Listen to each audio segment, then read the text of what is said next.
Thank you everyone for joining us on this beautiful Michigan spring day. At least you didn't have to drive anywhere and could join via Zoom. So that's the silver lining, I guess. But we have a very special guest speaker tonight, Regina Strong, who leads the Office of the Environmental Justice Public Advocate. Many of you already know her from wonderful environmental work she's done more than 30 years. She's been a leader in public affairs, advocacy, and the fight for justice and equity. Prior to her current position, she was the director of Sierra Club's Michigan Beyond Coal campaign that I know, again, many of you are very familiar with. Also the senior fellow in the Great Lakes region for the Environmental Leadership Program. So we're thrilled to have her speak this evening and learn more about her office, and really want to have a discussion. So we hope you brought some questions to ask as well. But then, of course, not only learning about what her office does, but what we can do as well. So she's going to speak, and this is going to be the main point of our meeting. We'll do a little Q&A, and then we'll wrap up at the end with some updates and different projects that we have going, as well as some environmental activities for the Earth Day lineup. So with that, I will hand it over to you, Regina. So good evening, everybody. I see a lot of familiar and friendly faces. So happy to share with you a little bit about the state's work on environmental justice, as well as kind of what my office does and some of the ways that you could potentially get involved in the work. So I thought it might be helpful to just share a little bit through some slides, although I hate to talk just to slides, but I think it's helpful to put in context kind of the historical perspective of the office, as well as the work that we're doing. Wanted to just be able to share some history around environmental justice in Michigan. So both the Granholm and Snyder administrations made previous attempts to address environmental justice. There were working groups convened during both administrations to look at the best ways to engage environmental justice communities. I think the Flint water crisis served as a turning point in these efforts. And advocates have long advocated and pushed for kind of the recognition of environmental justice issues in the state. You know, as beautiful of a state as we are in terms of nature, we are also a very heavily industrial state. And so we've got a lot of legacy issues, and we've got, I call them ghosts of our industrial past and present, that have had varying impact on different communities in different ways. So Governor Whitmer created both the Office of the Environmental Justice Public Advocate and my role as Environmental Justice Public Advocate. I was appointed in early 2019 to take on this role. The office is a Type 1 agency, which means it sits in the executive office of the Department of Environment, Great Lakes and Energy, but it also has a direct link to the governor's office. So we, in a lot of ways, serve as the administration's chief advisor on environmental justice issues. In addition, when the executive order was issued, there was also creation of an interagency environmental justice response team across state government, which I'll talk a little bit about, and I lead that team.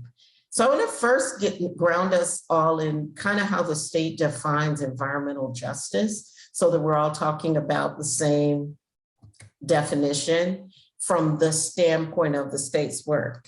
So environmental justice is the equitable treatment and meaningful involvement of all people, regardless of race, color, national origin, ability, or income, and is critical to the development and application of laws, regulations, and policies that affect the environment, as well as places people live, work, play, worship, and learn. We based this definition off the EPA's definition of how they defined environmental justice.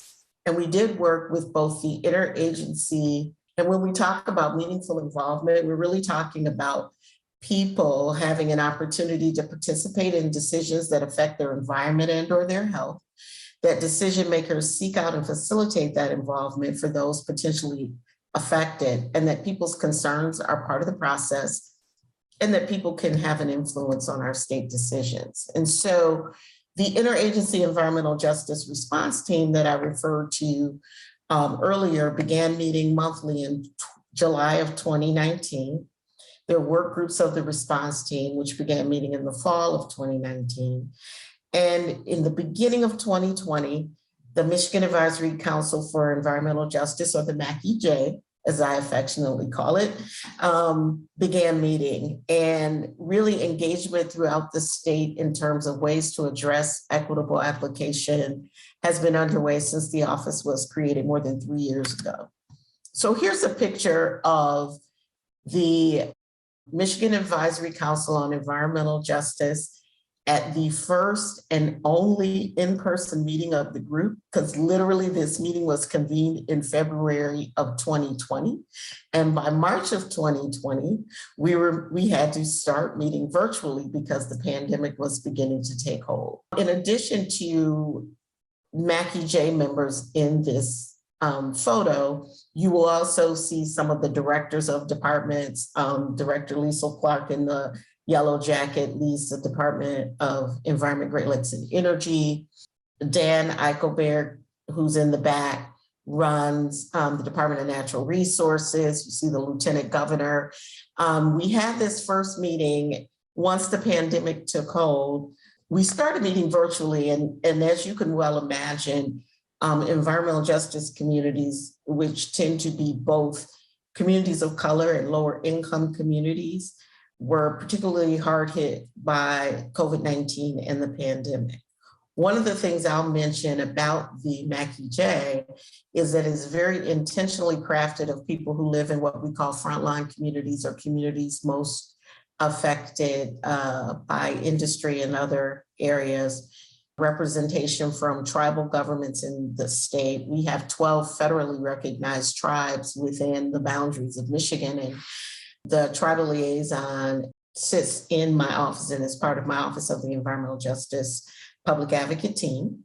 Labor, industry, environmental justice organizations, environmental organizations, and local government. So representation from both local government per se, as well as local public health. And so initially the interagency response team, and in the executive order, had the departments that you see listed here. But what we soon discovered is that we really needed every department at the table as we had discussions about how people were impacted by actions. And so literally the Michigan State Housing Development Authority was not in this original list. In a way, the Michigan MEDC was listed as part of the strategic fund, but not separately. So again, they were added. Department of Education, State Police, Civil Rights was there, but we added a lot of different departments. In fact, we invited every department.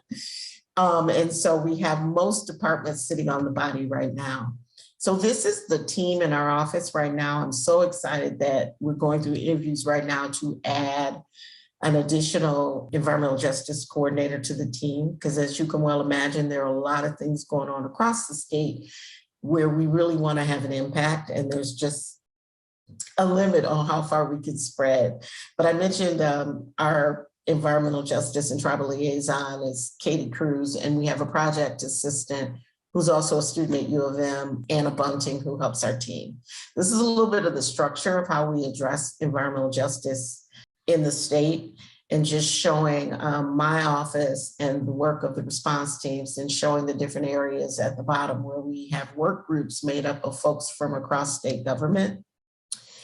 This wheel is really important because I think it gets to the heart and the reason why it's so important to have all of those departments at the table as you look at how to address environmental issues, environmental justice issues across the state. It's really all about if you look at the structural inequities that are represented in the middle of this wheel, everything from policies to cultural norms to laws, to how things are organized. And then you look at all the different ways that people can be impacted through the environment or health, education, criminal justice system, their economic well-being and stability. And housing, there's a real intergenerational effect on how these things intersect. And so it's really important, I think, to think about it in a really holistic way, which is why it was so important to me as I launched this office for us to really have all of the departments at the table taking a real look at what communities face.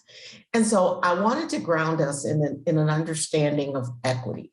So you've probably heard, the terms diversity and inclusion, and diversity is just like it sounds. You have different people with different perspectives, different points of view, but inclusion means that their perspectives are actually incorporated into what is being done, valued and accepted, and becoming part of it. But the real important part of this side is equity versus equality. And, when you do things equally, you just kind of spread them all and everybody gets the same. But equity really takes into account, what has happened prior to you taking whatever action you're looking to make more equitable. And if there are reasons that people are at a disadvantage or situations put certain situations in a different setting, then you do what it takes to make it equitable, meaning you do what it takes to bring that up. So in the case of environmental justice, every community is not at the same starting point.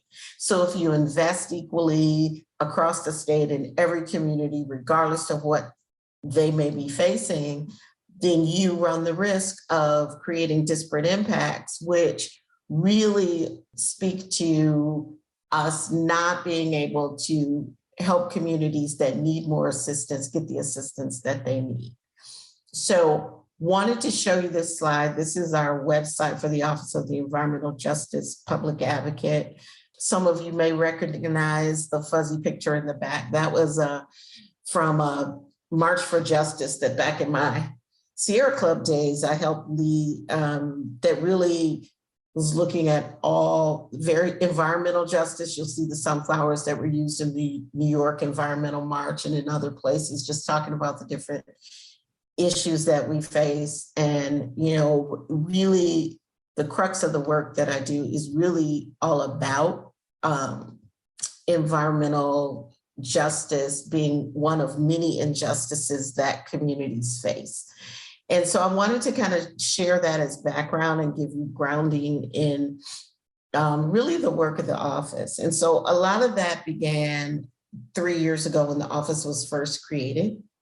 So over the last 3 years, we've done a lot of different things to try to set the groundwork to move forward on some really important projects as it relates to environmental justice. And oh, by the way, all of that was done in the midst of a pandemic, which, I mentioned a little bit when I talked about the Mackie J really launching in the midst of the pandemic. And one of the things, for instance, that the members of the advisory council were particularly concerned about was the safety of water and water access in the city of Detroit, in particular, where there were a lot of people who had their water shut off. How were they getting water? If you recall, in the early days of the pandemic, as we were just trying to figure out how it spread, what was going on, there was a lot of concern about hand washing and sanitation, and how do you wash your hands if you don't have running water? And oh, by the way, a lot of the folks who were in this situation also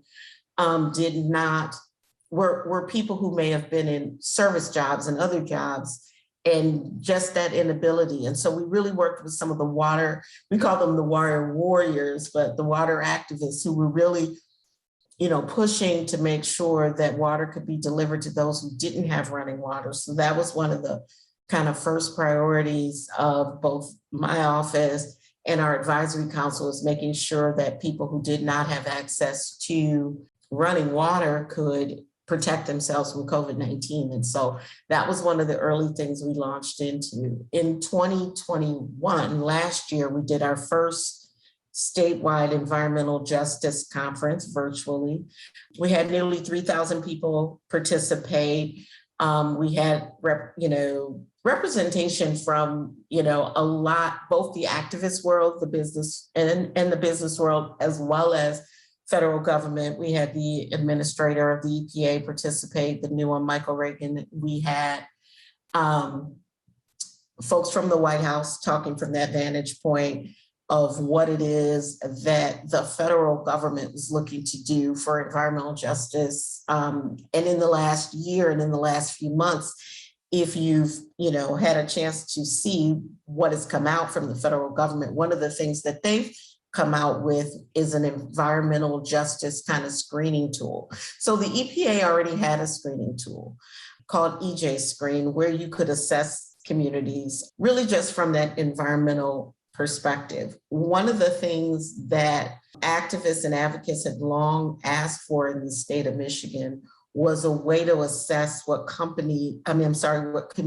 faced in a more, comprehensive way. So not just environmental factors, but other factors. And so some states, California being the lead on this, have they created many years ago. I think California's been around for about 5-6 years. They're on their 4th or 5th iteration of it.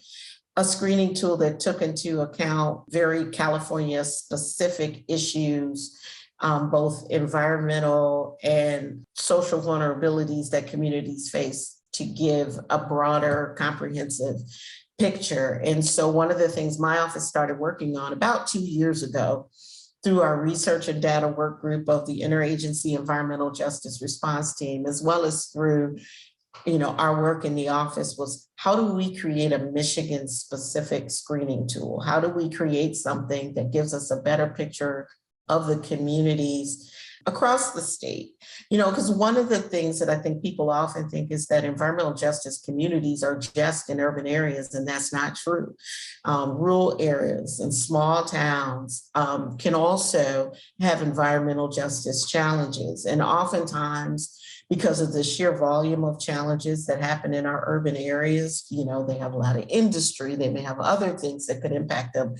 Folks tend to think that those are the only places where it occurs, and that's not true. And as well as, with tribal governments and on tribal lands, if you primarily live and sustain yourself off of nature, fishing and hunting in varying ways that many of our tribal neighbors do, then you could be more susceptible to challenges that could occur in those waterways or, affect, wildlife in the state. And so I'm going to show you a little bit about our screening tools. So I'm excited, I will say, after 2 years, after all these meetings, after gathering data, people way smarter than I am, who are data people, helped us coalesce this data. And our GIS people created a mapping tool for the data, and that is accessible to everyone. We put it out for public comment about a month ago. We have about a month left. It's a 60-day comment period.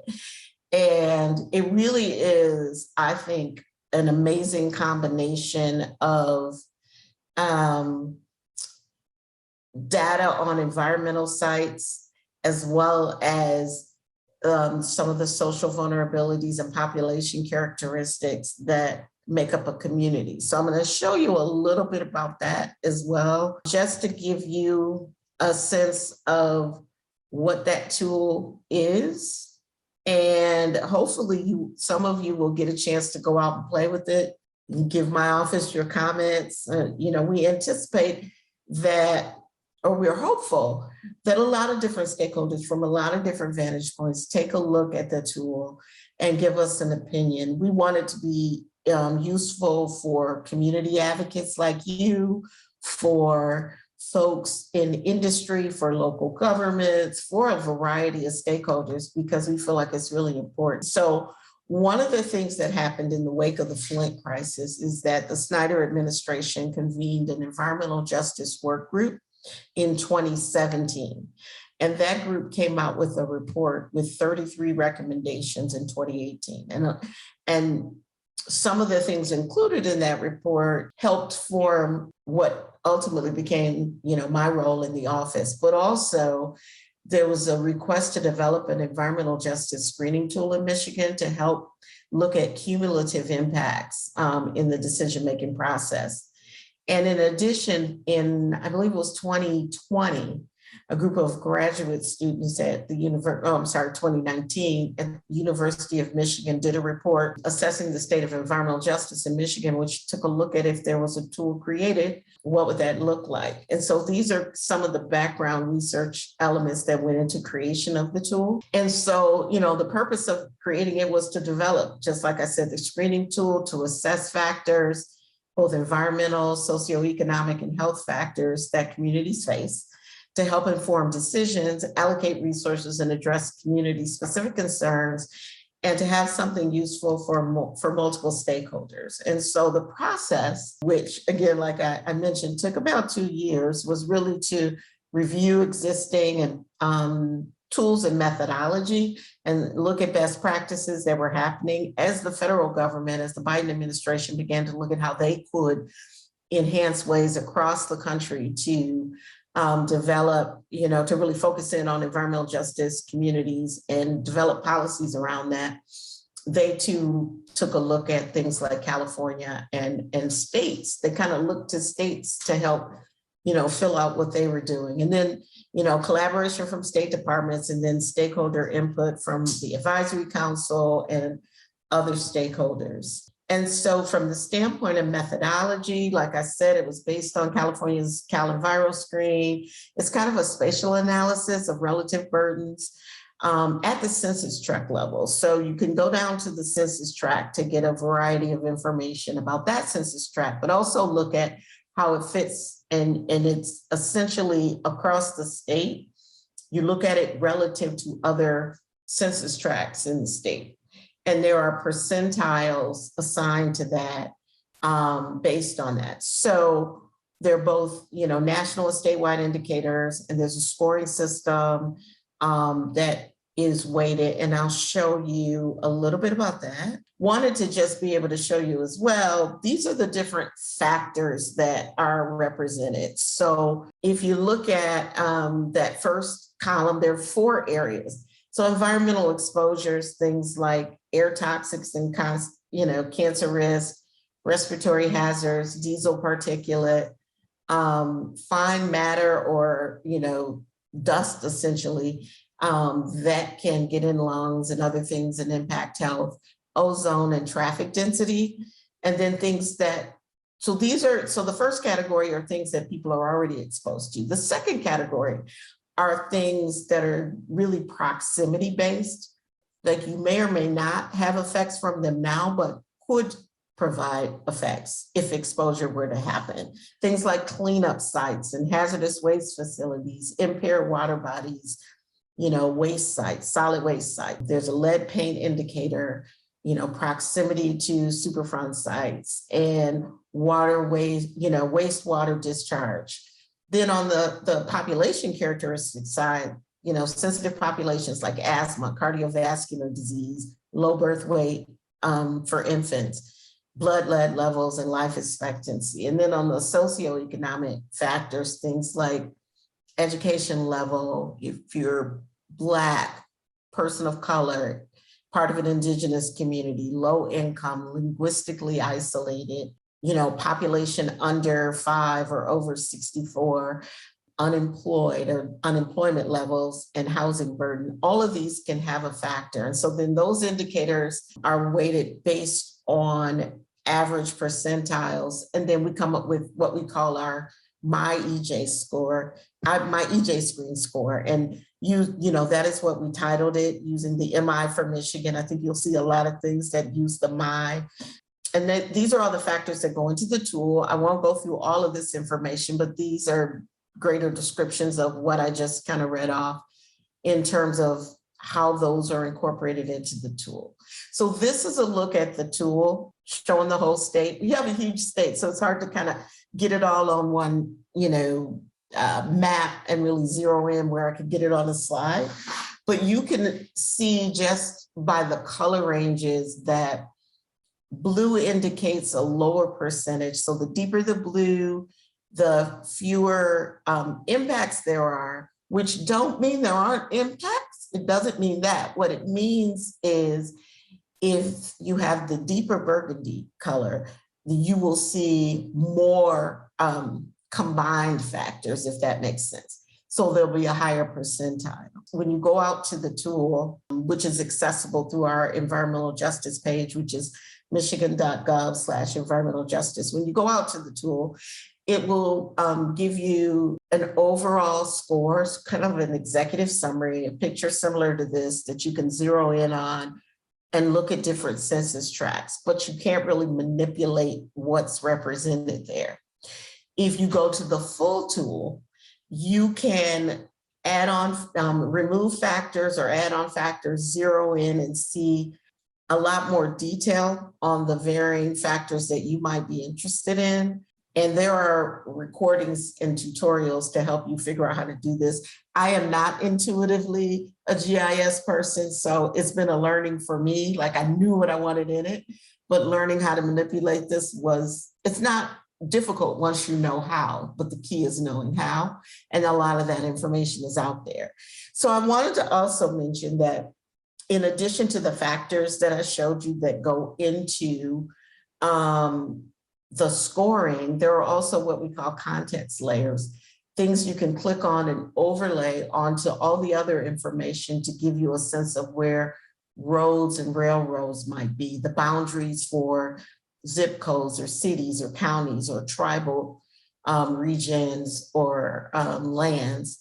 Also historical data like redlining maps. And you may know redlining was the government practice historically that steered certain communities of color, Black people, immigrant communities to the less desirable communities and kept them out of other communities where they couldn't buy homes and they couldn't even rent homes or they couldn't live, which oftentimes when people talk about why certain communities are close to all of the industrial sites and the things that often emit, or have toxic emissions, that's part of why, is that there are certain communities that were built up around the time that redlining was a very accepted government practice. So that's reflected there, as well as the location of schools and hospitals and places of worship. There are also both ozone non-attainment areas where we literally are higher than the federal standard on ozone emissions, as well as sulfur dioxide non-attainment areas in Michigan that are reflected as context layers on the map, as well as impaired water bodies, housing, we're funding. This is only a partial list. There are quite a few. So there are a lot of ways that the context layers do exactly as their title suggests, help put in context the data that you will see when you use the map. So just to give you a sense of where we are in the process, we're May 16th is the end of the public comment period. And our goal is to work through the comments, make whatever adjustments, changes, the recommendations that we can, and otherwise put out a response to comments as to what we accepted, what we didn't, and here's why. Sometimes there are many other factors that were recommended that we could include, but if the data is not available in a way that can correlate with census tracts, or if there are other reasons that it can't be shared in that way, those are some of the reasons why we sometimes can't use the information. And so I wanted to share that to you. Hopefully that was not too much. I didn't try to go too deep, but I wanted to share with you that that is a tool that will help us move forward on environmental justice in a real way. I will be candid with you that part of the challenge and opportunity of leading this role is change is hard. And when you are within a system, so I've always been an external advocate. This is my first foray into state government. And so, I have a better understanding, I will say, as being part of state government is, why things take so long, because there are so many areas that touch on almost everything you do, and it's multifaceted. And so really having the ability to both work with communities that have challenges and identify ways to, coalesce resources or bring more funding to communities that need them or target them in a way is really important. You will often hear people ask questions about why things happen. If you've seen some of the environmental justice challenges that we face, water is huge, right? From Flint all the way down, and you may have heard that there are challenges in Benton Harbor right now. And a lot of it has to do with our infrastructure. I mean, we literally built this country and put it on autopilot, right? And so we have, in a lot of places in this state, underground piping for water that are 100 years old, 90 years old, 80 years old. And part of why we have corrosion control and different chemicals in our drinking water system is to keep those pipes from leaching lead into our water.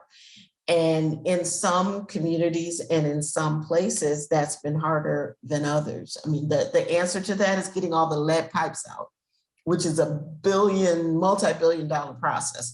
But we've begun it in the state of Michigan in a real way. And if you hear about Benton Harbor, they were in exceedance for lead for several reporting periods over several years. And in the fall, we did a real focused effort, pushed by advocates and other folks to really make a direct investment in Benton Harbor to remove all the lead. Benton Harbor, if you're not familiar, is on the western side of the state. It is, right near Lake Michigan, right next to St. Joe in Berrien County. And it's a lower income community of about 9,000 folk. And really, they've been receiving bottled water from the state since the fall, as the process of getting the lead pipes out has happened.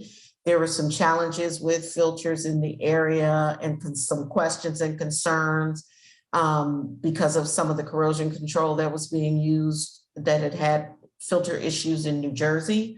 And so the EPA did a study to ensure that the filters would work with Benton Harbor water, which it was found to, although the state is still providing bottled water. So those are the kinds of things that happen in environmental justice communities that my office, works to help address, along with a host of other state departments, including the Department of Health and Human Services. And Benton Harbor has been the most acute, but there are many communities that face a variety of challenges, and we work through those as much as we can. And things like the tool can help all of us, local government, state government, even federal government, look at the community with the same set of information to make better decisions. And so that was part of why that was such an important process and project for our office. There are also situations that you may hear about. Permits are approved or licenses are renewed in communities, and people are like, why? And it's really multifaceted when you look at the factors a community faces, as well as the rules and regulations. And so one of the things that my office can do is advance environmental justice as much as we can and provide the tools and the framework to adjust it. One thing we can't do on our own is change laws and regulations that require either legislative approval or congressional approval or movement by the federal government.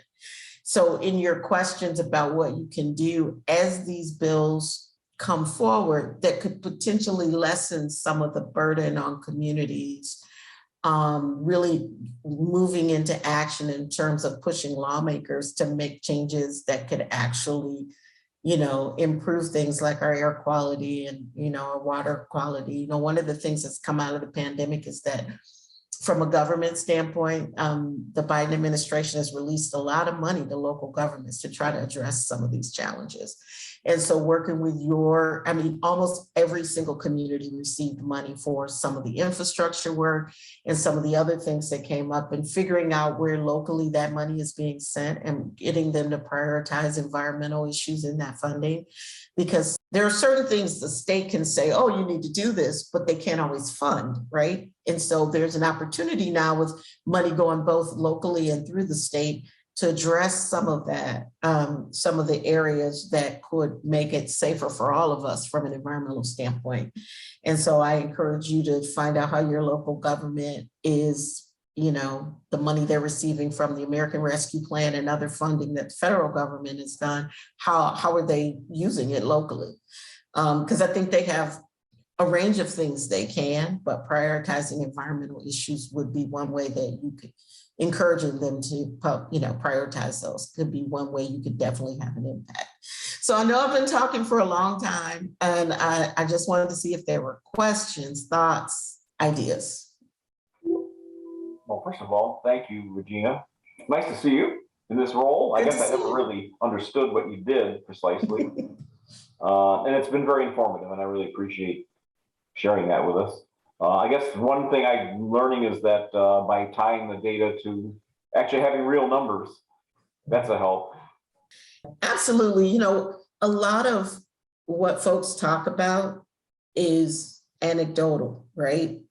They've seen this, they've heard this, they've smelled this. A lot of government action and even industry action is driven on data, information, numbers. And so part of why something like the My EJ Screen tool is so important is we can all look at a same set of information. We can start at that platform. Maybe there's additional data people want to bring in, but at least everybody's looking at the same thing as they try to have discussions and hopefully address challenges that may occur in communities. So yeah, data is super important. You had mentioned keeping an eye on legislation and things like that. Is there anything right now that we should be either helping educate our legislators on or anything that falls into your line?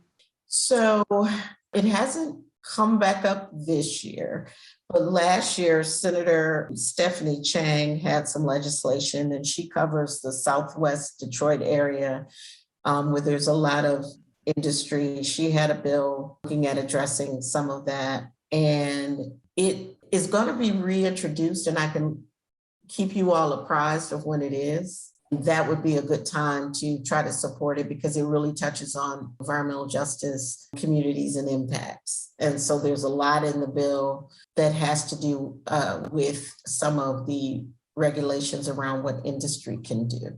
And so I'll keep you all posted on that particular bill. And on the federal level, I think there are a lot of things, nothing in Congress yet, but a lot of things that the Biden administration is trying to do to address communities that have these disparate impacts. And I'll make a commitment to share as there are opportunities to support that as well. And I see the question about solar panels, which makes me also think about this week. There should be more, I think it'll be this week.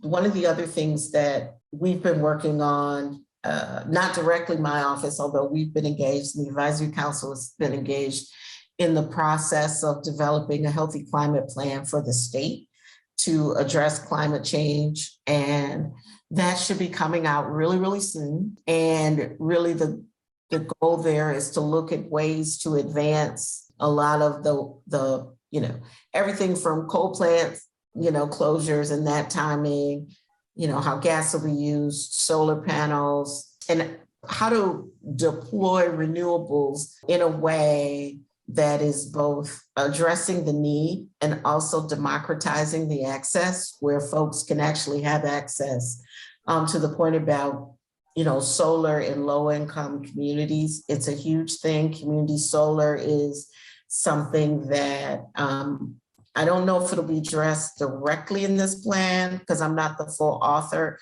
but one of the things that is always a challenge as we look at things like EVs and we look at all the things that will help move us forward in addressing, climate change is also who has access to those, and those have bared kind of the disproportionate burden of our energy generation to this point. How are they incorporated in our move to this new economy that will be built on how we generate energy in the future? And so making those connections is a really important piece. And that is another thing that you all could help advocate for. As that plan comes out, it'll be out for comment and take a look at it, provide feedback on the environmental issues that you really care about, make sure they're incorporated in it, as well as looking at the equity elements and environmental justice elements in that.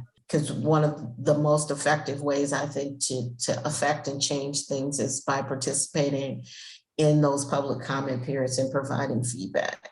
That's great. And yes, if you can please, or a member of your office, keep us posted as any of that comes out. We would love to help spread word, and because people always love the action items and they want to know what can they do, and that would be great. I see Steve and Janet, a hand up. Did you have a question? Yes. Hi, Regina.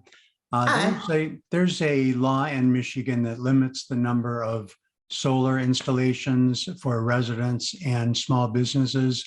And there's a bill in the Energy Committee right now, HB 4236, that would either raise that cap or eliminate it. And it can't get out of committee. Representative Joe Bellino is not voting it out of the committee, so it can be voted on the House floor. Is there anything your office can do to help push that forward? You know, what we have within EGLE, a legislative, someone who focused on the legislature. And I think you all have power, obviously, to really push your representatives or other representatives to really move things out of committee. Our challenge with a lot of our work, not just the environmental justice work, but the environmental work overall, in our current legislative framework, is the will of the people who have the power to vote it up and down, right? I am here in my government capacity as opposed to my personal capacity, so I can only say that. But I will say there is a real opportunity to make your voices heard with situations like that, because you're right, Steve, the ways that people stop things from moving forward, right? They just don't let them out of committee. And so pushing that committee to really bring those things to the floor, I think is a critical action step. And when I'm here under my capacity as a community advocate and not as a government official, I'll share more. Yeah.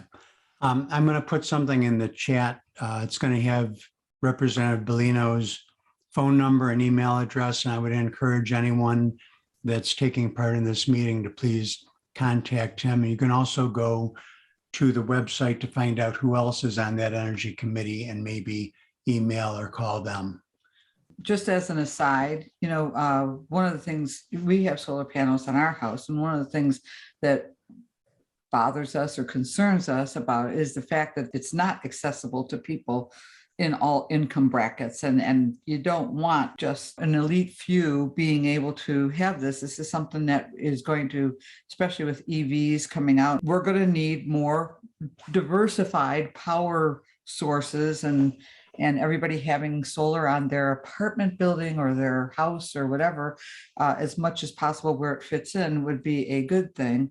And we just got back from a vacation in Hawaii. And one of the things I thought was really interesting is we got a lift to the airport, and the Lyft driver was telling us about how he had been in line and waiting for Tesla solar shingles and everything, and how that they were going to be going on next month for him. And we asked him, because we're familiar with the Michigan law, where when we got our solar panels on, we got a 26% federal tax credit, and that is going down every year until it will be in a couple of years eliminated completely.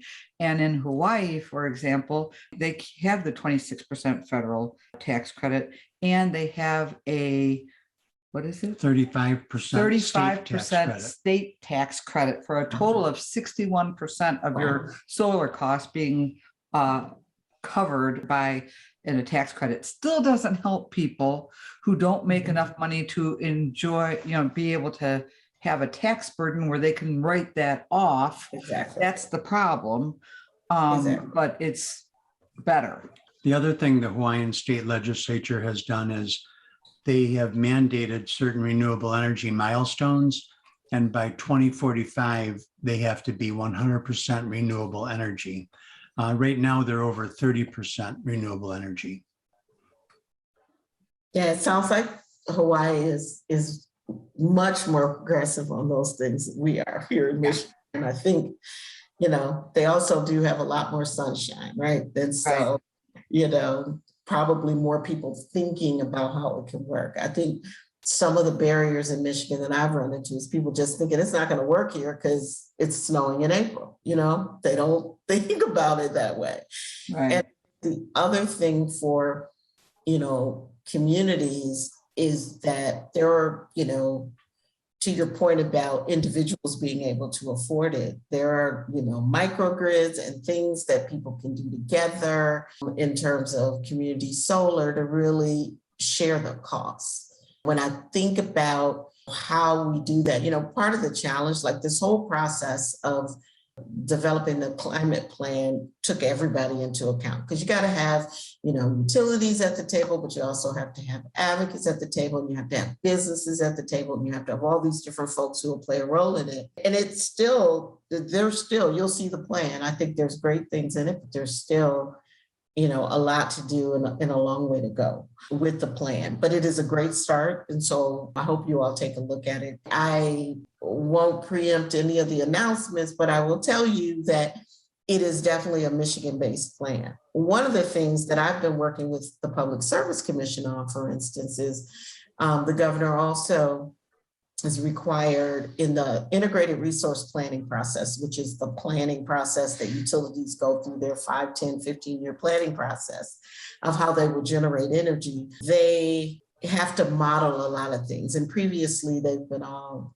pretty much economic based, how it will impact if they retire a certain coal plant or if they do certain things. And, they are being required in this next IRP round for the utilities to take into account environmental justice impacts, because really it's not just about generation, but it's about impact and how it affects people.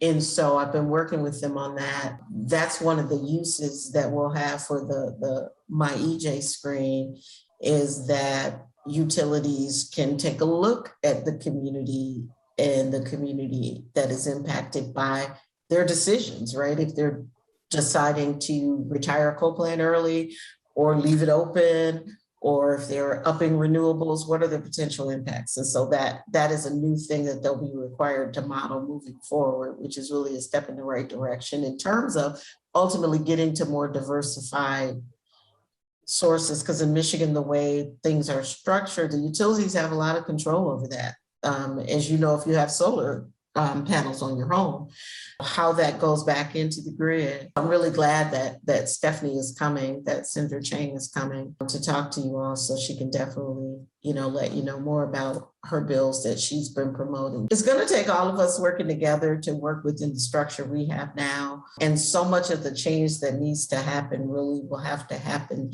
not just so legislatively, as well as local government, things like zoning and where things can be located and how to make it easier for people to locate, and if there's a way to share those costs. So I think it's a combination of paying attention to government at every level.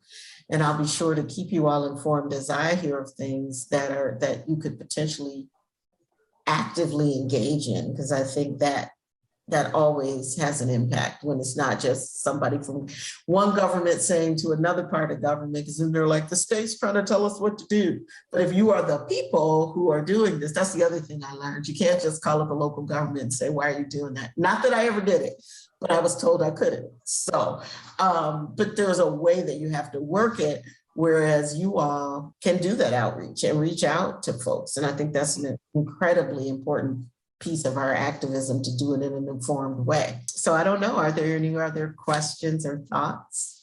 Oh, Regina, I do see that earlier up, if you scroll up, that Missy actually asked if, for the name of the website again when you shared the map. Oh, sure. I'll type it in the chat too, but it's michigan.gov/environmental justice, which is my office's page. And then it's right there on that homepage.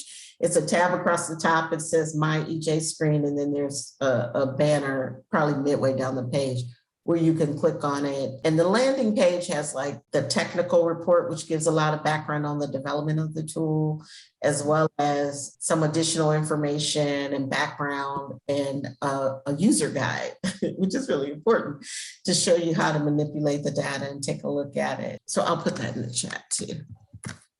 And then Lauren was wondering if you actually have a mailing list that you could subscribe to. I do, and I'm going to look it up and put that in the chat. So what we have, it's kind of like a listserv. So it's an EJ list that when we have announcements or we have things going out, it'll go to that whole list. Does anyone have any other questions for Regina? I have a question. Does the Michigan Department of Environmental Quality Land Management, is that still in existence? This is in reference to a wetland. I don't know if it's exactly called that right now, but That's my question. the department is now called the Department of Environment, Great Lakes and Energy. And from a land use standpoint, I can try to find that out for you because I'm not sure. The thing was, about 25 years ago, we had a court case trying to protect a wetland. We thought it was all settled. And now we see that the property has been sold and a new developer is in there saying, oh no, that agreement is null and void. That was with the former property owners, not with us. So it probably is handled under our, if it's a wetlands, it's probably handled under our Water Resource Division. But I'm going to put my email in the chat. If you email me, I can track it down and let you know who you need to reach out to. Appreciate it. Not a problem. Any other questions? This was wonderful, Regina. Thank you very much for taking the time out to talk to us. And it's been great. And yes, definitely, if there's any way we can partner and help you and your office moving forward, please let us know. So we've got a great group of people that are big on making calls and petitions, letter writing, whatever. So however we can be of service, please let us know. I really appreciate the invitation. I really appreciate seeing familiar faces and folks I, know and appreciate in kind of another capacity. So thanks for the opportunity to share. All of you probably know how to reach me, but if you need me to track something down for you, if you have a question, or if you need me to connect you to somebody, I'm happy to do that. Wonderful. Thank you so much. Thank you. Thank you all for the work you do as well. Appreciate it so much. Takes all working together for sure. It was good seeing all of you, and please let me know how I can help, and I will keep you posted on how you can help. Okay, thanks a lot. Thank you. Have a great night. You too. Thanks for all that you're doing. Thank you. Bye-bye. All right. Well, we're just going to, as I mentioned, run through a few quick updates on some projects that we have going. If Sarah, you'd like to talk a little bit about the butterfly and bee garden. Sure. I don't know how many of you, well, I do know how many helped last year with our bee garden out at Hefner's Canoe Rental off Garden Road. And this year we moved to an adjacent property. It's a huge area, sunny, it's perfect, the parking's great, and it's on property that Alan owns, Alan Hefner, and he's graciously allowed us to use it for our bee garden. So we're moving over to a different site, just kind of next door. Lori and I went out and visited it. It's a great area. And April 30th at 10 a.m. is when we're planning on tilling it up so we can use as many hands, able hands as possible. Younger would be better, but any age can come and help.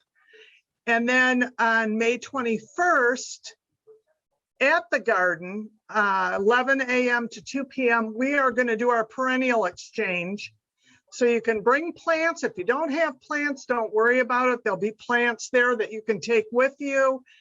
If there's any bee-loving plants left over, we're going to plant those right in the garden when we're done. And so we do need volunteers for rototilling and prepping the garden. We like to put some amendments in the soil. Alan has hoses we can use. Last year we were hauling 15 to 20 gallons in the back of pickup trucks in big buckets. So it's going to be a little bit easier. And then if you know of any new sites, community sharing is kind of in a transition right now, they're going to be moving to their new building. I haven't been able to talk to anybody yet, but I'd like to see if we could volunteer maybe once a month, get some people to help. They put in a big garden. for fresh produce for their clients. So if you know of any others, maybe in White Lake, that we could partner with or commerce, that would be great. So we had talked last time about the event recycling that we did last year at Milford Memories, but expanding it to possibly the St. Mary's Summer Fair in August, as well as the concert in the park on Thursdays. So if that's something that you're interested in getting involved in, we have Michelle and Lou's email at the top. Please reach out and let them know. There is a link here that we'll put in the chat as well. So if you're interested in helping out at the Milford Memories, this is really helping collect and sorting recyclables, returnables, move them around to the right spot where they need to go. That application is now available online. So please grab that link if you're able to help and sign up. And one thing Michelle wanted to talk about was the different slot times. So she had put out like a proposed 10 to noon, 1 to 3, and 3 to 5, but wanted to get people's thoughts on that. How do those sound? Are there other ideas on kind of how to break the day up? I don't recall what last year's were to compare to. I don't know if anyone happens to remember. I don't remember. It seems like it was a couple hour shift. Okay. So does a 2-hour time slot sound good to people? I think so, if it's a real hot day. And then they do need people to help too in the evening at the beer tent. They don't have anyone from noon to 1. I mean, that's kind of a lunch hour, or they don't need anyone?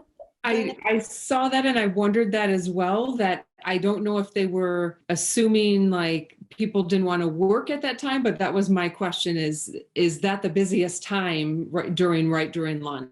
Yeah. So I will ask her about that, if there was an intentional reason for skipping that, or if some group has already agreed to do lunch hours or something, but that is definitely something worth following up on. And so that would be just on Saturday. Is that Friday, Saturday, and Sunday? Mm-hmm. Friday, Saturday, and Sunday, yes. Is it open at 10 on Friday? Okay.